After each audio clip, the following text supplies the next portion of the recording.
আসসালামু আলাইকুম। বিআইডব্লিউটি এর পক্ষ থেকে শুভেচ্ছা। একটি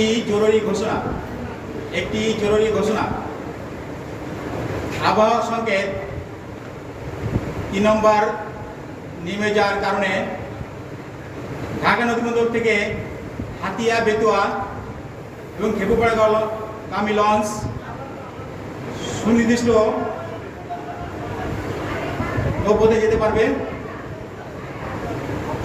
আবহাওয়া সংকেত নেমে যাওয়ার কারণে হাতিয়া বেতুয়া পর্যন্ত যেতে পারবে এবং খেপুপাড়া লঞ্চ খেপুপাড়া যেতে পারবে। আবহাওয়া সংকেত 3 নম্বর নেমে যাওয়ার কারণে হাতিয়া বেতুয়া গামী লঞ্চ হাতিয়া বেতুয়া যেতে পারবে এবং খেপুপাড়া লঞ্চ খেপুপাড়া যেতে পারবে। আদেশক্রমে বিআইডব্লিউটি ঢাকা নদীবন্দর, সদরঘাট, ঢাকা।